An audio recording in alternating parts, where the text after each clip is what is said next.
चित्रकूट के बरगढ़ में एक ऐसी घटना हुई जिसने मानवता को शर्मसार कर दिया।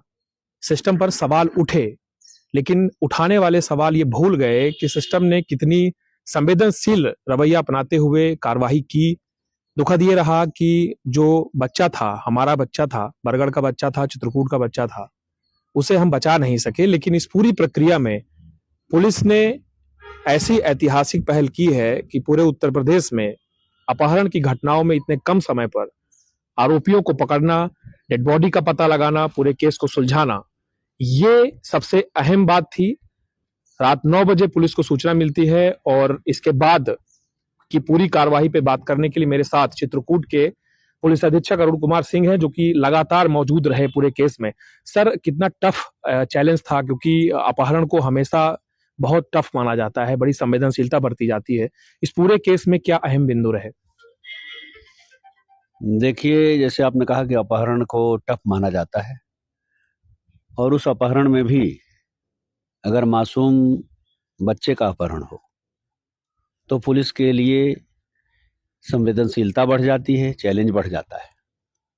कारण है कि उसमें क्यों ये घटना हुई है, उसकी तह तक, जड़ तक पहुंचने में थोड़ी कठिनाई होती है। इस घटना में भी बच्चा अपने स्कूल से लौटता है, शाम को ट्यूशन पढ़ने जाता है।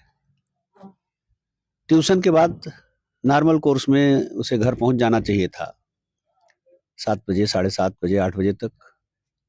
घर नहीं पहुंचा तो परिजनों ने भी सोचा कि चूंकि 300 मीटर पे कोचिंग है और सारा परिवार उनका वहीं आसपास, व्यवसाय, घर, मकान, दुकान सब है, तो मुझे लगता है इस नाते वो भी निश्चिंत थे कि आता ही होगा, दोस्तों के यहाँ कहीं आसपास बैठा होगा, चाचा ताऊ के यहाँ होगा।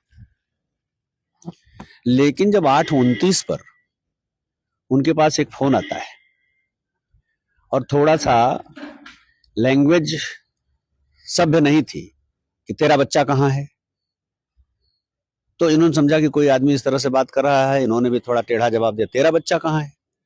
तो उसने कहा मैं तेरा बच्चा पूछ रहा हूं, और उसके बाद फोन काट दिया। विदिन 10 मिनट अगला फोन आता है कि तेरा बच्चा हमारे पास है और बच्चा तुम्हें चाहिए तो 40 लाख रुपए दो। इन्होंने पूछा कहाँ है, कहाँ लेके आना है, तो उसने मऊ घाटी बताया। तो इन्हें संशय हुआ। 9 बजे ये सूचना पुलिस को मिलती है, स्थानीय एसएचओ को मिलती है, और मेरे नंबर पे भी कॉल जाती है, और ये बताया गया कि कक्षा 7 में पढ़ने वाला 13 साल का बच्चा है। तो हमारे लिए बड़ा संवेदनशील था। तत्काल जब मैंने अपने एडिशनल एसपी को मिलाया तो उन्होंने कहा कि सर मुझे सूचना मिल गई है, मैं निकल लिया हूँ। सीओ ने बताया कि सर मैं ही मऊ के आसपास था, मैं भी वहाँ पहुँच रहा हूँ। मैं भी तुरंत निकला।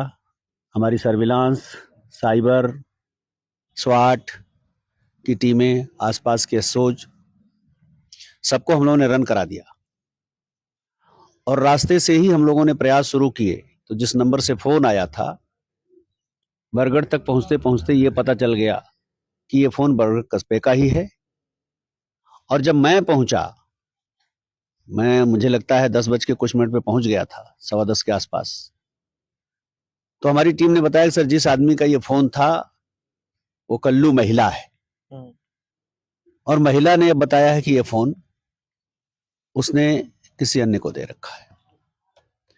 थोड़ी देर में टीम ने बताया कि वो व्यक्ति भी मिल गया सर, लेकिन उसका कहना है कि ये फोन उससे कल ही किसी ने छीन लिया है। लेकिन उसने किसी को न अपने घर में बताया, न पुलिस को बताया कि उससे मोबाइल छीना गया है। थोड़ा सा डाउट ये था कि पहले उसने बताया था कि शराब के नशे में कहीं गिर गया है। जब उस व्यक्ति को ले आए तो उसने कहा साहब चूंकि मैंने शराब पी रखी थी, अगर मैं कहता कि मेरे साथ ऐसी घटना हुई, किसी ने छीन लिया, तो घर में मेरी पत्नी और पूरा परिवार मुझसे बहुत नाराज हो जाता। लेकिन एक पहलू ये मिल गया कि उसने नया सिम जारी करा लिया था अपना ही, और ये बताया कि सर जो सिम हमने कल्लू से हमने लिया था वो भी हमारे उसी मोबाइल में था जिसमें हमारा अपना सिम था। तो जहां से उसने सिम जारी कराया था फिर हम उनके तक पहुंचे और उन्होंने बताया कि आज इन्होंने अपना सिम जारी कराया। दूसरा सिम जारी कराने की बात ये कह रहे थे, लेकिन हमने मना कर दिया कि जिसका है वो आए और उसका आधार आए तभी हम कर पाएंगे। तो कल की बात कह के आए थे। अब हमें लगा जैसे हमारा फिर रास्ता ब्रेक हो गया, लेकिन हमारी सर्विलांस टीम लगातार काम कर रही थी। विद इन आवर कुछ ऐसी चीजें हैं जो हम सीधे मीडिया से शेयर नहीं कर सकते। वो सर्विलांस की एक तरह से गोपनीय बात कह लीजिए। वो लैपटॉप लेके दौड़ते मेरे पास आए, चेहरे की चमक देख के लगा कि कोई ना कोई रास्ता निकल गया है। और फिर उस रास्ते पे 1 घंटे सवा घंटे में हम डेवलप कर लिए। यहाँ से प्रयागराज तक का कुछ लिंक था, वहां से फिर करते कराते और संजोग से जो लिंक सब डेवलप हुए, फाइनली आके फिर बरगढ़ में लोग मिल गए। और जब बरगढ़ में लोग मिले तो पता चला इनके कोई रिलेटिव हैं। उस रिलेटिव तक फिर जब हम बात बढ़ने लगी, इतने में रात के 2-2:30 बज गए होंगे। परिवार से भी हमने कहा था अगर किसी पे आपको आशंका हो तो बताइए। उसी समय के आसपास उन लोगों ने भी एक आशंका व्यक्त की। संजोग से हमारी 2-2.5-3 घंटे की सर्विलांस की मेहनत जहां पहुंची थी, वहीं उन्होंने आशंका का भी बिंदु उठा दिया। तो हमारी ताकत दुगनी हो गई और फिर उस पर हम लोगों ने काम किया। तो उसका परिणाम आपके सामने है कि इस घटना में जो शामिल लोग थे, जो आपने कहा शर्मसार करने वाली बात सबसे ये है कि वो किराएदार है, अभियुक्त, और उसने अपने एक साथी को बुला करके रखा था। और बातचीत चीजों से जो हमारी इन्वेस्टिगेशन टीम चीजें निकाली है, उससे ये लगता है कि योजनाबद्ध तरीके से वो इस तरह का कोई न कोई बदला लेना चाहता था, किराएदारी का बदला। किराएदार तो बहुत लोगों के बदले जाते हैं, क्या चीजें हैं उसकी तह तक और हम प्रयास करेंगे। लेकिन अभी तक तो यही है कि चूंकि इसको उन्होंने किराएदारी से निकाल दिया था, इस नाते अब परिवार के लोग भी, लड़के का बड़ा भाई बता रहा है जो 2 साल बड़ा होगा, कि 4-5 दिन से उसके मूवमेंट पे ये सब वॉच कर रहे थे। तो जो दूसरा साथी वो ले आया वो क्रिमिनल था, और ये उसने फिर उसको सारी राय दी कि कैसे समाप्त कर दिया जाए, एलिमिनेट कर दिया जाए, पता नहीं चलेगा। और इस घटना में वो पूरी तरह से इन्वॉल्व रहा।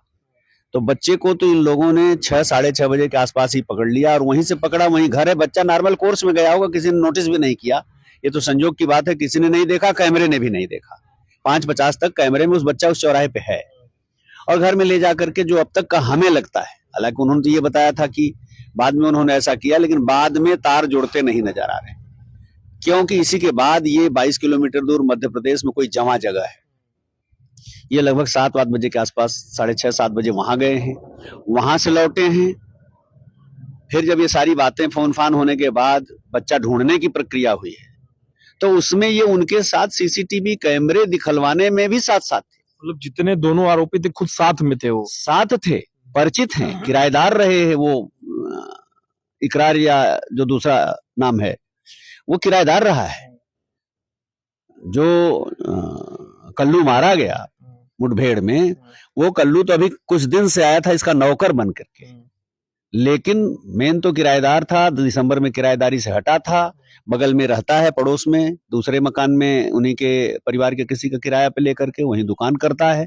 तो सारी चीजें ऐसी थी जो आपने बिल्कुल सही शब्द का प्रयोग किया कि शर्मसार करने वाली, कि जिनके साथ हम उठते बैठते खाते पीते हों और उनके साथ इस तरह का धोखा करें, तो मानवता के शर्मसार क्या तार तार करने की बात है। तो इस तरह से ये चीजें हुई। उसके बाद उन्होंने देखिए फिर कितना दुस्साहसिक कदम उठाया, पुलिस को गुमराह करते रहे। और लास्ट में जब उन्हें लगा कि अब तो पुलिस चल पड़ी, कि परानू बाबा के जंगल में उन्होंने कहा कि वहीं हमने मोबाइल भी छिपाया है और वहीं डेड बॉडी भी छिपाया है।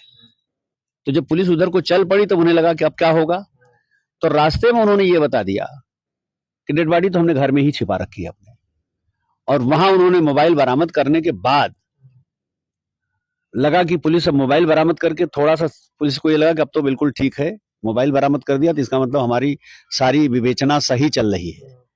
तो थोड़ा सा बट नेचुरल है मे बी कि शिथिलता हो जाना या थोड़ा रिलैक्स हो जाना।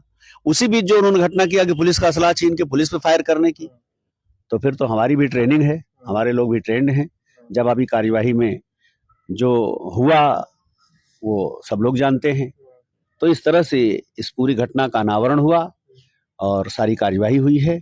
आगे भी जो विधि के दायरे हैं, जो उपबंध हैं, उसके अंतर्गत कठोरतम सजा दिलाने के लिए जितना कुछ भी प्रयास हमें करना पड़ेगा माननीय न्यायालय तक, या और भी जो स्थितियां बनेंगी उसमें हम पीड़ित परिवार के साथ कल भी थे, आज भी हैं, कल भी रहेंगे। सर एक चीज और बात आ रही है, जैसे आपने योजनाबद्ध तरीके से कहा कि पूरे क्राइम को अंजाम दिया गया, क्या लगता है कुछ और लोग भी होंगे क्या? इसमें कुछ इनपुट आ रहा है क्या? कितने लोग हो सकते हैं? और देखिए, चूंकि हम लोग चौराहे की बात जैसा नहीं कर सकते, तो ये विषय है, अभियोग दर्ज है, इसकी विवेचना होगी, पर्यवेक्षण है, और इस पूरे मामले में चूंकि इसके घटना के अगले क्रम में एक इनकाउंटर हुआ है जिसमें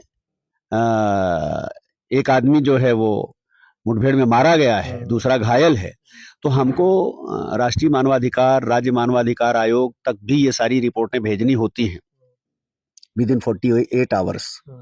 तो वो कार्यवाही भी हमारी चल रही है। तो ये चीजें सबकी तमाम विधि के जानकार विशेषज्ञों के नजर में होनी है। तो हम कोई चीज चौराहे जैसी बात नहीं कह सकती कि इसमें 4 लोगों का और पता चल रहा है, 6 लोगों का और पता चल रहा है, क्योंकि जो इसमें आएगा वो ब्लैक एंड व्हाइट में हमारी केस डायरी में आएगा। तो जब हमारे इन्वेस्टिगेशन के जो आईओ हैं, उनके सहयोगी टीम है, वो जो चीजों को पुख्ता कर देंगे, वही फिर हम मीडिया के सामने रख सकते हैं। सर आखिरी सवाल ये है कि डेड बॉडी जब बरामद किया आपने, कुछ लोगों का ये भी कहना था कि उसे डिस्पोज करने का वो लोग प्लान कर रहे थे, केमिकल भी था, सारी चीजें थी, तो क्या ये भी इनके दिमाग में था कि बॉडी पता ही न लगे? देखिए, जो टीम हमारी डेड बॉडी रिकवर की है, उसके बताने के हिसाब से ऐसा लगता है कि डेड बॉडी जब वहाँ बिल्कुल आपने अगर घटनास्थल देखा होगा तो जो लेटरिन का कमोड बैठा हुआ है, कमोड के बगल में एक सीढ़ी के नीचे फाउंडेशन पे जैसे लगता है टंकी नुमा बना हुआ है, और टंकी की जो बेस है उस बेस के नीचे भी जमीन खोखली है और बेस तोड़ा गया है।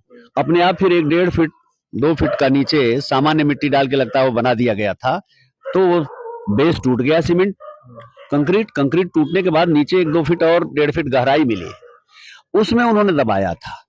तो निश्चित रूप से अगर वो टेलीफोन न करते और टेलीफोन के आधार पर वहां न पहुंचते तो शायद हो सकता है वो इन्हीं के संग ढूंढने खखोड़ने में शामिल रहते, और ये किसी को आशंका भी न होती कि वहां भी ऐसा कुछ हो सकता है। धन्यवाद। तो चित्रकूट के पुलिस अधीक्षक अरुण कुमार सिंह थे, जिन्होंने पूरी जानकारी विस्तृत बताई है, और आपको ये जानकारी इसलिए भी सुननी चाहिए कि जो पूरा मामला है, ये मामला समाज के उस हिस्से का मामला है जहां हर व्यक्ति पर विश्वास करता है, और उस विश्वास के साथ जब धोखा होता है तो ऐसे मामले सामने आते हैं। लेकिन सबसे महत्वपूर्ण बात यह है कि उत्तर प्रदेश की पुलिस जो अपराधियों के लिए लगातार काल बनती जा रही है, उसने मात्र लगभग 6 घंटे में पूरे केस को सॉल्व करते हुए एनकाउंटर किया, और इस पूरे मामले में पुलिस की अभी भी तफ्तीश जारी है। और बरगढ़ में जो माहौल है वो इस समय शांत है, और पुलिस ने सभी से अपील भी की है कि सभी इस माहौल को शांत बनाए रखें, पीड़ित परिवार का सहयोग करें। और इस समय जो मानिकपुर के विधायक हैं, उन्होंने भी पीड़ित परिवार से मुलाकात की है, और उन्होंने विश्वास दिलाया है कि जल्द ही मुख्यमंत्री से बात करके जो भी यथासंभव सहायता होगी सरकार की तरफ से वो उन्हें मुहैया कराई जाएगी। अनुज हनुमत की रिपोर्ट।